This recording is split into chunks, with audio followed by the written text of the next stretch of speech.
I thought I knew what betrayal felt like when I buried my first wife 15 years ago. I was wrong. Because nothing, absolutely nothing, prepares you for the moment you're hiding under your honeymoon suite bed, still wearing your wedding tuxedo, and you hear your bride of 3 hours planning your destruction with her mother. Let me take you back to where this nightmare began. My name is Nathaniel Sterling, billionaire, widower, father of 2, and apparently the world's biggest fool. For 15 years, I built walls around my heart, brick by brick, loss by loss. My late wife, Caroline, was my everything. When she died, something inside me died too. I threw myself into my business, into raising my kids, into anything that would stop me from feeling that crushing emptiness. My daughter Sophia begged me to find happiness again. My son Marcus said Mom would want me to move on, but I couldn't. Until I met Emerald. Emerald Hawthorne walked into my life like sunlight breaking through storm clouds.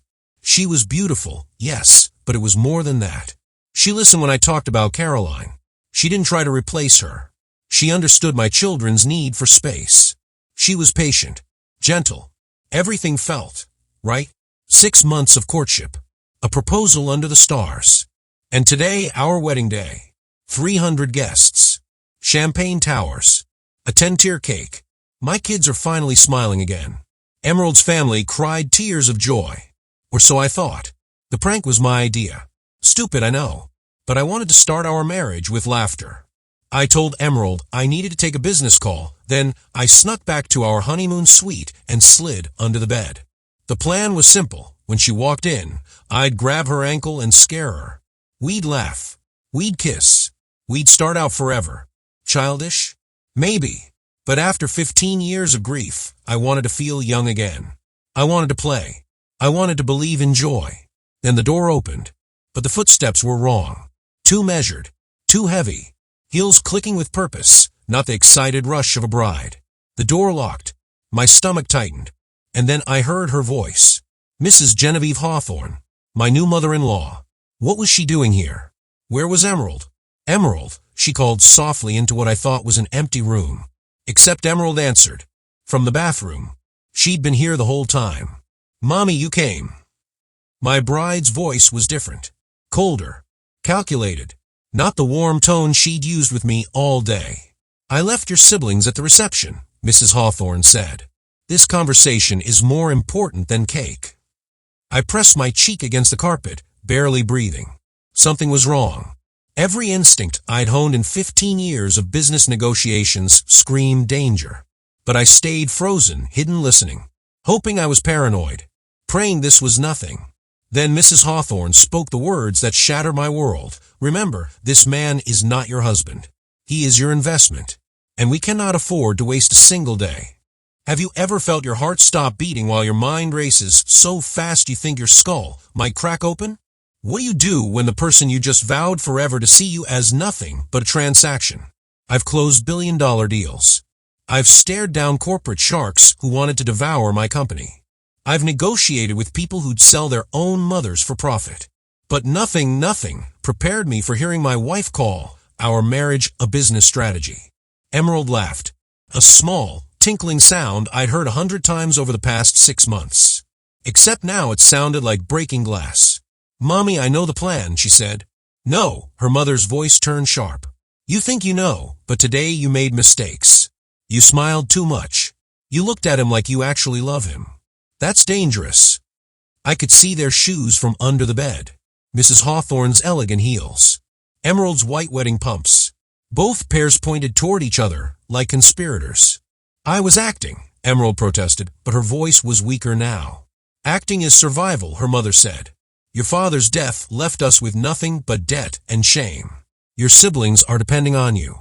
This billionaire, Nathaniel Sterling, he's not a husband. He's our salvation.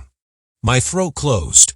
I wanted to explode from under that bed, to scream, to demand answers. But something kept me paralyzed. Maybe it was a shock.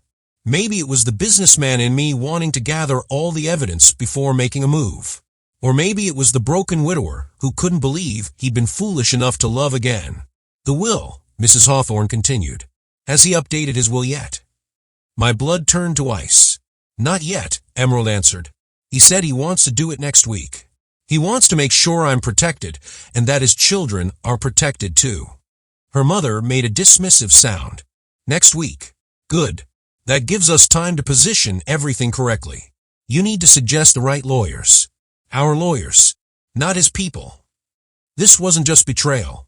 This was premeditation, calculation, a long game played while I thought we were building a life together. Every romantic dinner, every meaningful conversation, every time she held my hand and listened to my stories about Caroline. It was all theater. And I was the fool buying tickets to my own destruction. What about his children? Emerald asked. There was something in her voice. Hesitation. Guilt? I couldn't tell. Sophia is 23. Marcus is 21. Her mother said dismissively. They're adults. They have trust funds. They'll be fine. We're talking about securing your future. Our family's future. The casual way she dismissed my kids, the two people who convinced me to try loving again, made rage burn through my shock. My hands clenched into fists against the carpet. I had to stay quiet. I had to hear it all. Because if I revealed myself now, I'd never know how deep this betrayal went. If you discovered your wedding was a setup, would you confront them immediately, or would you stay hidden to learn the full truth? Hit that subscribe button because what I heard next made me question everything I thought I knew about the woman I married. There's something else. Emerald's voice dropped even lower. Something I haven't told you yet, Mommy. The air in the room changed. Even Mrs. Hawthorne seemed to tense. What is it? I found something while I was going through Nathaniel's study last week. Old medical records. From 15 years ago. My entire body went rigid. Medical records? What was she talking about? I'd given Emerald access to my home office 2 months ago as a gesture of trust. She said she wanted to learn about my business so she could support me better. I thought it was sweet. I thought it showed commitment. Now I realized she'd been digging. Searching. Looking for what? What kind of medical records? Mrs. Hawthorne's voice sharpened with interest. His first wife. Caroline. Emerald paused. Nathaniel always told me she died suddenly. A tragique accident. Very quick, very unexpected. He said he came home one day, and she was just gone. And, her mother pressed, the medical examiner's report tells a different story. No.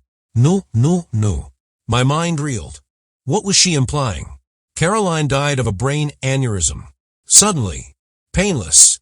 The doctors said she probably didn't even know what was happening. I found her in our bedroom. She looked like she was sleeping. It was the worst day of my life, but at least I knew she didn't suffer. What different story could there possibly be? The report mentioned traces of something in her system, Emerald continued. Something that could have triggered the aneurysm. The investigation was closed quickly. Very quickly.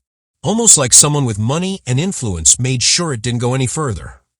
The words hit me like physical blows. Was she actually suggesting that I had something to do with Caroline's death? Are you saying he killed his first wife? Mrs. Hawthorne's voice mixed horror with something else. Excitement. Opportunity. I'm saying the circumstances are questionable, Emerald replied. And if we ever needed leverage, if he ever tried to leave me or cut me out or fight a divorce, this information could be very, very useful. I bit down on my tongue so hard I tasted blood. The rage that swept through me was volcanic. Not just because they were planning to blackmail me with a twisted version of the worst tragedy of my life, but because they were dishonoring Caroline's memory.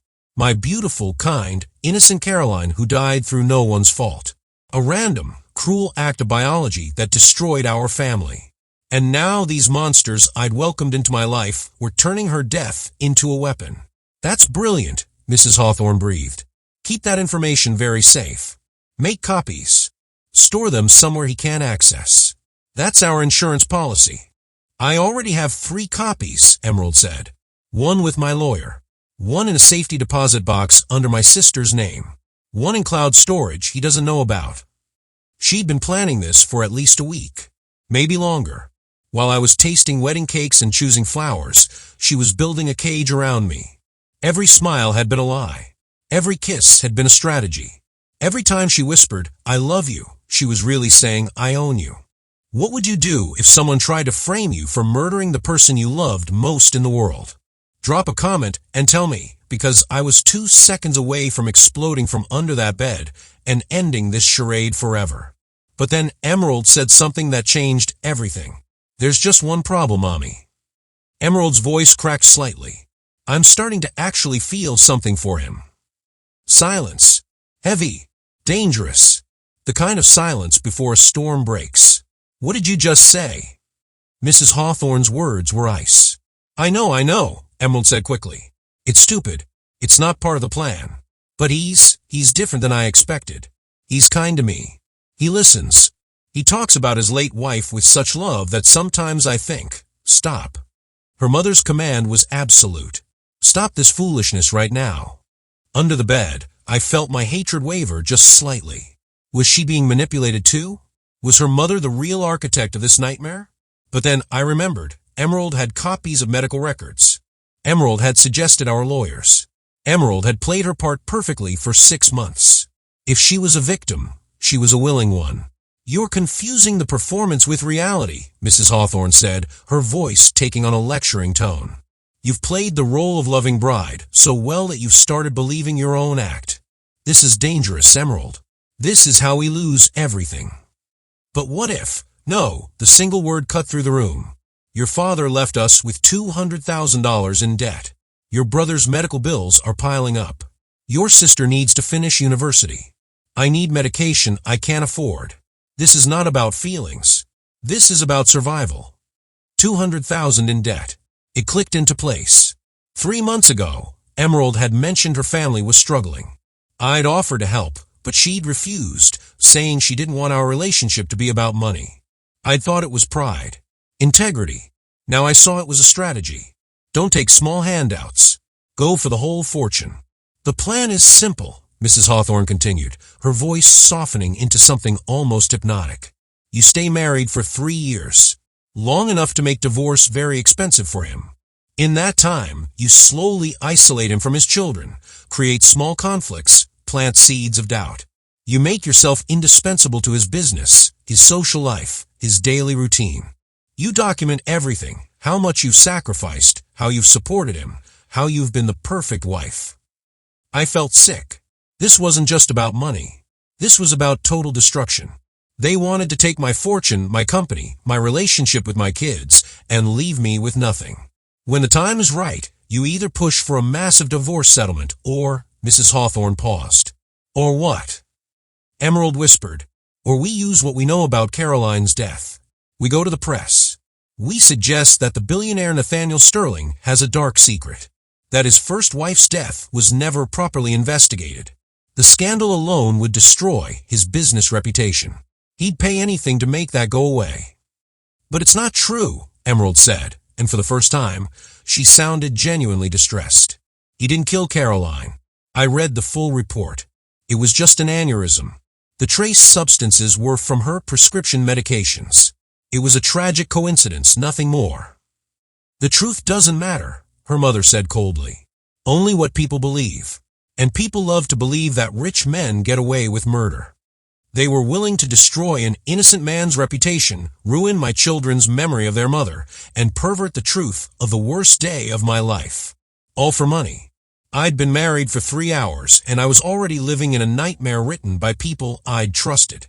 This story takes a darker turn that I didn't see coming. If you're as hooked as I am, make sure you're subscribed because you won't want to miss where this goes. I promise you, the next part will make your jaw drop. I don't know if I can do this. Emerald's voice was shaking now. I don't know if I can look him in the eyes every day, knowing we're planning to destroy him. Part of me wanted to feel sympathy. Part of me wanted to believe she had a conscience. But the businessman in me, the part that had survived corporate warfare for 2 decades, knew better. This could be part of the act. This could be the good cop routine in a 2-person con. I'd seen it 1,000 times in boardrooms. One partner plays ruthless, the other plays conflicted, and the mark falls for the reasonable one every time. You will do exactly as I say. Mrs. Hawthorne's voice turned venomous. Do you want to go back to the life we had after your father died? Eating rice and beans for every meal? Watching your brother suffer because we can't afford his treatments? Seeing your sister drop out of school? Is that what you want? No, but there are no buts. This man has more money than he could spend in 10 lifetimes. His children already have trust funds worth millions. Taking a portion of his wealth is not stealing. It's a redistribution. It's justice. The mental gymnastics was stunning. They'd convinced themselves they were Robin Hood instead of common thieves. That my wealth was somehow illegitimate. That my children didn't deserve their inheritance because they'd been born lucky. I'd built my company from nothing. I'd worked 18-hour days for 20 years. I'd earned every dollar through innovation, risk, and relentless work. And now they wanted to paint themselves as victims taking what they deserved. What about his children? Emerald asked again. Sophia and Marcus have been kind to me. They welcomed me into their family. They told me they were happy their father found love again. How do I look at them knowing I'm planning to take everything from them? They're adults, Mrs. Hawthorne repeated dismissively. They'll inherit enough to be comfortable. We're not leaving them homeless. Stop being so emotional. My children, my Sophia who'd lost her mother at 8 years old and had to grow up too fast. My Marcus who'd cried in my arms every night for a year after Caroline died. They'd pushed me to date again. They'd vetted Emerald. They'd stood at our wedding with genuine smiles because they thought I'd finally found happiness.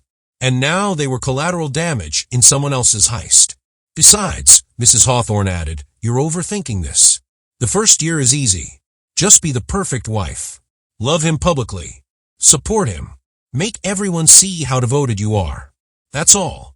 We're not doing anything terrible yet. We're just positioning ourselves. Positioning ourselves, Emerald repeated quietly, like she was trying to convince herself. Exactly. Think of it as a performance. An extended audition. You're good at this, Emerald. You've played the part beautifully so far. So far. The words echoed in my head. How long had this been planned? I thought back to how we met. A charity gala 6 months ago. She'd been serving champagne. We'd talked about art. She'd mentioned she was working part-time while taking care of her sick mother and struggling siblings. I'd been charmed by her work ethic and family devotion. Had that been real? Or had someone scouted me, researched my weaknesses, and sent Emerald to the exact location where she knew I'd be? I saw his safe today, Emerald said, changing the subject. In his study. He doesn't know the combination, but I watched him enter it last week. Just in case we need access to documents or perfect. Her mother's voice brightened with greed. What's inside? I don't know yet, but there are labeled folders. Legal documents, property deeds, investment portfolios. I can photograph everything once he's asleep. Once I was asleep. Tonight. On our wedding night. While I dreamed next to her, she'd planned to rifle through my safe and catalog everything I owned. The violation was profound.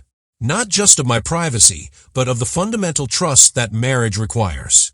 I thought of all the nights ahead when I'd sleep next to this woman, vulnerable, trusting, while she inventoried my assets like a thief casing a house. Tell me honestly, if you were under that bed, would you have confronted them by now, or would you keep listening to see how deep the betrayal goes? Comment below because I need to know I'm not crazy for what I did next. And trust me, what I decided at that moment changed everything. I made my decision. I would stay silent. Not just for the rest of this conversation, but for as long as it took. If they wanted to play a long game, I'd play longer. If they wanted to pretend and perform, I'd give an Oscar-worthy performance of my own. Because I wasn't just some lovesick fool anymore. I was Nathaniel Sterling, the man who'd built a billion-dollar empire by always being 3 moves ahead of my competition. How much longer should I stay? Mrs. Hawthorne asked. He'll be back from his phone call soon. Phone call. The fake excuse I'd used to sneak away and hide under the bed for a romantic prank. The irony was suffocating. Give me 5 more minutes, Emerald said. I want to fix my makeup. I cried too much during the ceremony. He can't know I've been talking to you. He thinks I'm overwhelmed with happiness. They both laughed. Actually, I laughed. The sound of their shared amusement over deceiving me was the final piece of evidence I needed. Any doubt that Emerald was being coerced evaporated. She was a willing, active participant. She was maybe even enjoying it. Remember, Mrs. Hawthorne said, moving toward the door, tonight is important. The wedding night sets the tone for everything. Be loving. Be passionate. Make him feel like the luckiest man alive. Men are simple. Give them affection and admiration, and they'll give you the world. I know, Mommy.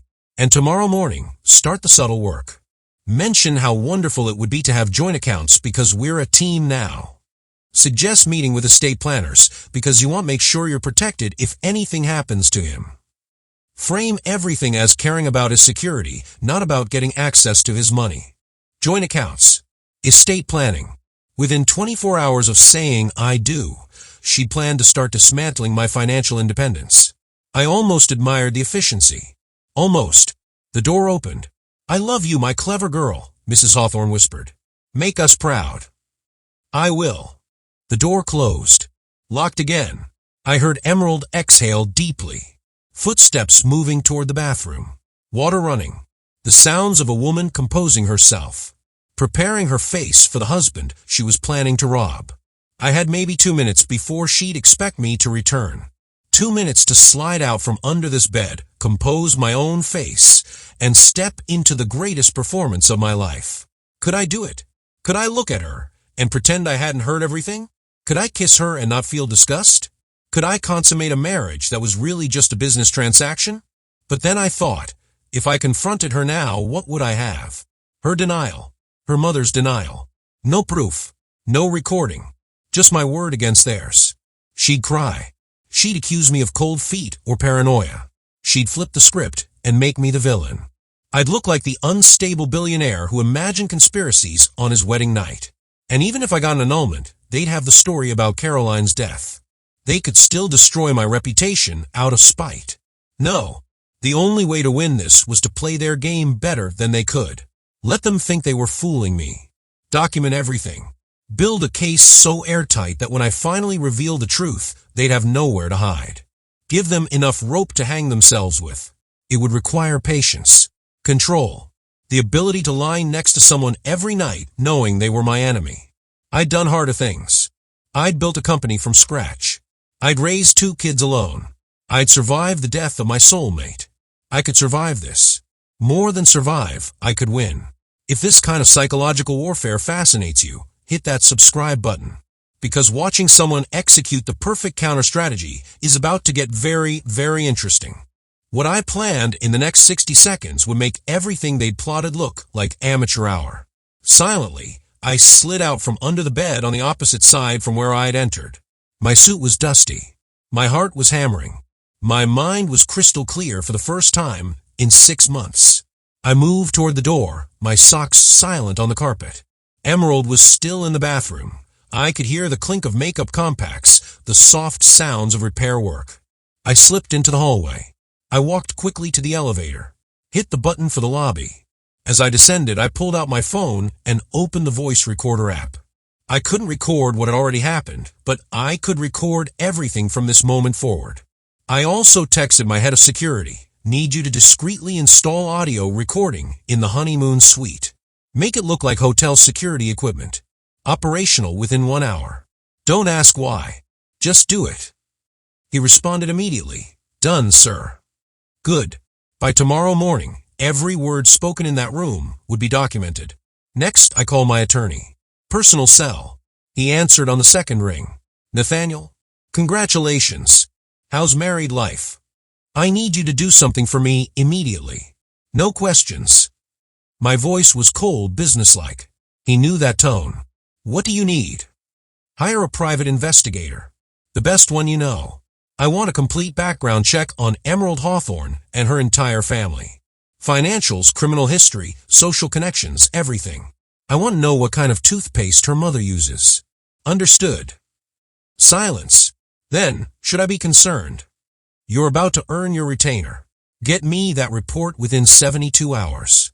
And keep this absolutely confidential. No one in my office can know. No one in my family can know. Consider it done. He hung up. Third call. My accountant. Another personal cell. Nathaniel, isn't this your wedding night? I need you to freeze all my accounts in a way that looks routine. System updates, security protocols, whatever excuse makes sense. I want every single asset I own locked down in a way that requires my personal authorization for any changes. No one, including my wife, should be able to add themselves to anything or access anything without my explicit, in-person approval. That's unusual. Is everything okay? Just do it. Protect me.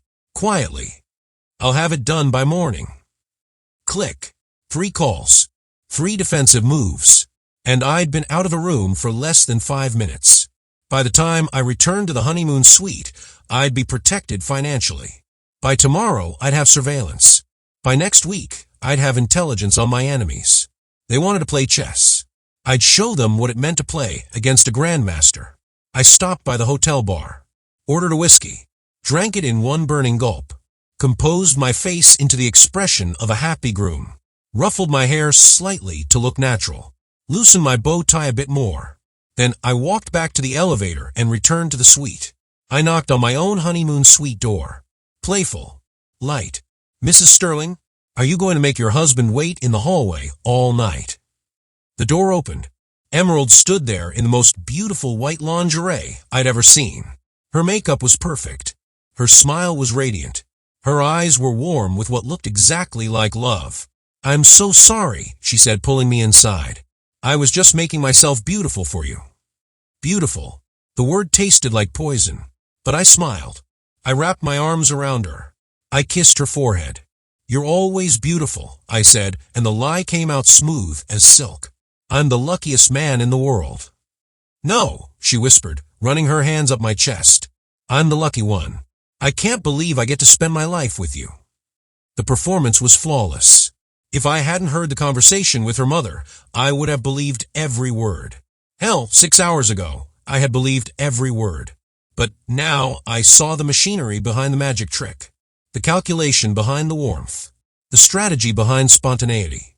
What do you do when you know someone is lying, but you have to pretend you believe them? How do you kiss someone you're already planning to destroy? Comment if you've ever had to pretend everything was fine when your world was falling apart, because what happened next tested every ounce of self-control I had. She led me to the bed. The same bed I'd hidden under 20 minutes earlier. The same bed where my innocence about love and trust had been murdered. Now she wanted to consummate our marriage on top of its grave. The symbolism was almost too perfect. I have something to tell you, she said, sitting on the edge of the bed and pulling me down next to her. My body tensed. What now? I know we said we'd wait to talk about serious things until after the honeymoon, but she paused, looking vulnerable. I want us to be a real team. In every way. We are a team, I said carefully. I mean financially. Legally. I want to make sure that if anything ever happened to you, I'd be taken care of. And I want to make sure you're protected too. There it was. Less than 3 hours married, and she was already following her mother's script. Faster than they'd planned, actually. She must have been rattled by her moment of doubt, overcompensating by pushing ahead aggressively. What do you mean?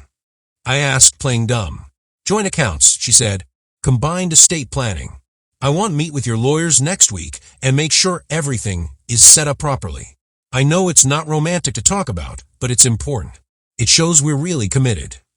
Every word was exactly what her mother had told her to say. It was like watching someone read from a script they'd barely memorized. That's very thoughtful, I said slowly. But you know, most couples wait at least a few months before combining finances. We barely know each other's spending habits yet. I said it gently, casually, but I watched her face carefully. She hid her frustration well, but I saw it. A flicker of annoyance in her eyes. The slight tightening of her jaw. She wasn't used to resistance. You're right, she said, recovering quickly. I'm being too practical. Tonight should be about us, not about lawyers and bank accounts. She kissed me. Deeply. Desperately. Like she was trying to erase the conversation with passion. And I kissed her back. Because that's what the role required. I was a man in love. A man who trusted his new wife completely. A man who had no idea he was sleeping next to a viper. But inside, I was cataloging everything. The way she tensed when I resisted her financial suggestions. The way she overcompensated with physical affection. The way her spontaneous, romantic gestures felt rehearsed. Once you see the pattern, you can't unsee it. It's like one of those optical illusions. Once you know there's a hidden image, it's all you can see. We talked through the night. She asked questions about my company, my investments, and my properties. always casual, always framed as wanting to understand my world.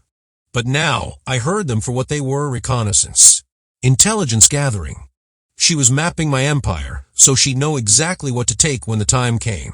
I answered carefully, giving just enough information to seem open, but nothing that could actually hurt me. Mentioning assets that were actually in protected trusts. Talking about properties that were really just business interests with no personal value. I was feeding her false intelligence, and she was eating it up, thinking she was being so clever. "What about your first wife's family?" she asked at one point. "Do they ever visit your kids?" The question seemed innocent, but I knew what she was really asking. Were there other people who might contest a will? Who might question a new wife's sudden prominence? Who might interfere with the plan? "Caroline's parents passed away before she did," I said. "She was an only child. There's no one." I watched relief flash across Emerald's face. No competing claims. No difficult relatives. Just a lonely widower with money and 2 adult children who could be manipulated or sidelined. I was the perfect mark. Make sure you're subscribed, because what I set in motion over the next few days created a trap so elaborate that when finally sprung shut, even I was impressed with myself. The hunter was about to become the hunted. The next morning, I woke up before Emerald. Sunlight streamed through the hotel curtains. She looked peaceful in sleep, innocent. If I'd been a different man, a man who hadn't heard the truth, I might have watched her with affection. Instead, I felt nothing but cold calculation. My phone buzzed. A text from my head of security. Equipment installed. Live feed streaming to secure server. You have access. Perfect. From now on, every conversation in this suite would be recorded. If Mrs. Hawthorne visited again, I'd have evidence. If Emerald talked on the phone, I'd have evidence. If she admitted anything to anyone, I'd have evidence. Second text from my attorney. PI hired. Already working. Initial findings suggest family debt is closer to $400,000, not $200,000. Multiple creditors threatening legal action. We'll have a full report soon. $400,000. Double what Mrs. Hawthorne had mentioned. The situation was even more desperate than they'd admitted. Desperate people make mistakes. I'd be watching for every single one. Emerald stirred, opened her eyes, smiled at me with what looked like genuine warmth. "Good morning, husband," she said softly. "Good morning, wife," I replied and kissed her forehead. The word wife felt like ash in my mouth, but I sold the performance. We ordered room service. We laughed over coffee. We planned our honeymoon trip to the Maldives, scheduled for next week. And the entire time, I was 3 steps ahead. The Maldives trip would be perfect, actually. Romantic location. Lots of time alone. Lots of opportunities for her to relax, get comfortable, maybe get sloppy. Maybe call her mother from the beach while I was supposedly swimming.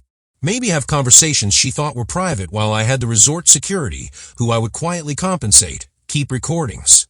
"I'm going to take a shower," she announced, standing up and stretching. "Join me." "Give me 10 minutes, I said. "I need to send a few work emails." "On our honeymoon," she pouted. "Just quick ones. I promise." She disappeared into the bathroom. The moment the door closed, I grabbed my phone and opened the secure app my security team had installed. Live audio feed from the room. I put in my earbuds and listened. Water running. Emerald humming to herself. Then her humming stopped. I heard a phone dial. My pulse quickened. "Mommy." Emerald's voice was hushed. "I can't talk long. He's right outside." "How did it go?" Mrs. Hawthorne's voice was eager. "I brought up joint accounts and estate planning, just like you said." "And?" He deflected. Gently, but he definitely deflected. He said most couples wait a few months. Silence. Then Mrs. Hawthorne spoke, and her voice was dangerous. "He's smarter than we thought. We need to be more careful." "What if he's suspicious?" Emerald sounded nervous. "He's not suspicious. He's just cautious. Rich men don't stay rich by being careless with money. We expected this. It just means we move slower, more naturally." I smiled grimly. They thought I was cautious. If they only knew I was already 10 moves ahead, building a case that would destroy them both. "What do I do?" Emerald asked. "Be patient. Be perfect. Make him fall so deeply in love with you that he can't imagine life without you. That's when people become vulnerable, when they can't imagine losing you. The manipulation was textbook. I'd seen it in corporate espionage, in hostile takeovers, in every dirty business deal I'd ever encountered. The strategy was always the same: make yourself indispensable, then leverage that position for maximum gain. "I can do that," Emerald said, but she sounded uncertain. "Of course you can. You're my daughter. You're stronger than you think." The call ended. Water shut off. I quickly closed the app and pretended to be typing emails. When Emerald emerged from the bathroom in a towel, I looked up with a warm smile. "Shower's free," she said. "I'll be quick," I promised. In the bathroom, I locked the door and pulled out my phone again. Sent the audio clip to my attorney with a simple message: Evidence File 1. Keep everything secure. Then I actually took a shower. Let the hot water wash over me. And for just a moment, I let myself feel the weight of what I was doing. I was entering a war disguised as a marriage. Every day would be a performance. Every conversation would be a calculation.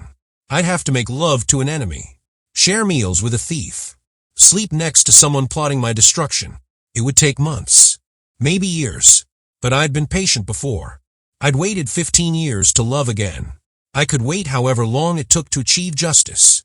If your new spouse pushed to combine bank accounts within days of getting married, would that feel romantic or suspicious? Tell me in the comments, because this detail becomes critical in the final part of the story. 3 weeks later, we were in the Maldives. Crystal blue water, white sand beaches, a private villa that costs more per night than most people make in a month.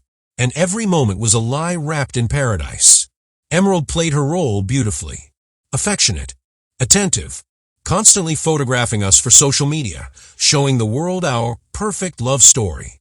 What she didn't know was that my PI had completed his report. What he'd found was damning. The Hawthorne family wasn't just in debt. Mrs. Hawthorne had a history of marrying wealthy men. 2 previous marriages. Both ended in substantial divorce settlements. Both ex-husbands claimed they were manipulated and deceived. One had tried to press charges for fraud, but the case was dropped due to lack of evidence. She was a professional, and she'd trained her daughter to follow in her footsteps. Emerald herself had dated 3 wealthy men in the past 5 years. Each relationship ended with significant gifts or loans that were never repaid. She had a pattern. I wasn't her first mark. I was just her biggest. The medical records she'd mentioned about Caroline, my attorney had them examined by an independent forensic expert. Completely routine. The trace substances were exactly what Emerald herself had said: normal prescription medications. There was zero evidence of foul play. But she'd been willing to weaponize my wife's death anyway. That's what kind of person I'd married. I had evidence now. Recordings, financial records, testimony from previous victims, a pattern of behavior, enough to get an annulment, enough to press charges for fraud and conspiracy, enough to destroy them the way they'd planned to destroy me. I could end this. Right now. Today. But I didn't. Because as I sat on that beach, watching Emerald laugh and pose for photos, I realized something. She was trapped too. Trapped by her mother. Trapped by debt. Trapped by a lifetime of being taught that her value was in what she could take from men, not in what she could become herself. I remembered her moment of doubt. Her voice shook when she said, "I'm starting to actually feel something for him." What if that was real? What if underneath the con artist was a woman who'd never been given the chance to be anything else? I made a decision. Not the decision you'd expect. That evening, I told Emerald I wanted to take a walk. Just the 2 of us. Barefoot on the beach. No phones. No cameras. Just honesty. "I need to tell you something," I said. "And I need you to listen very carefully." She looked nervous. "What is it?" "I know," I said simply. "I know about your mother's plan. I know about the debt. I know about estate planning strategies. I know about the false narrative about Caroline's death. I know everything." The blood drained from her face. "Nathaniel, I was under the bed," I said quietly. "On our wedding night. I heard your mother. I heard you. I heard all of it." She started crying. Not the delicate tears of manipulation. Real, ugly, desperate crying. "I'm so sorry," she sobbed. "I'm so sorry." "Here's what's going to happen," I said. "You have a choice. You can continue this game, and I will destroy you. I have evidence. recordings, witnesses. I will have you and your mother prosecuted for fraud. You'll go to prison. Your family will lose everything." She was shaking now. "Or," I continued, "you can choose to be honest. Right now, this moment, you tell me the truth about everything. Why did you do it? What you really feel. What you really want from life. And maybe we find a different path forward." "Why would you give me that option?" she whispered. "Because I've been where you are," I said. "Not the con artist part, but the desperate part. The part where you're so trapped by circumstances that you can't see any way out except to do something terrible. And because of that moment of doubt, I heard. When you said you were starting to feel something real." She looked at me with wide, terrified eyes. "I don't deserve your kindness." "Probably not," I agreed. "But maybe that's the point. Maybe grace is what you give people who don't deserve it. So here's your choice. Keep lying and I end you. Or start telling the truth and we see if there's something real we can build. But you have to choose right now." The sunset painted the sky orange and purple. Waves crashed on the shore. And Emerald made her choice. What do you think she chose? And what would you have done in my position? Destroyed her immediately or given her a chance at redemption? Drop your thoughts in the comments, because this isn't just a story about betrayal. It's a story about whether people can change when they're finally given the truth instead of another lie.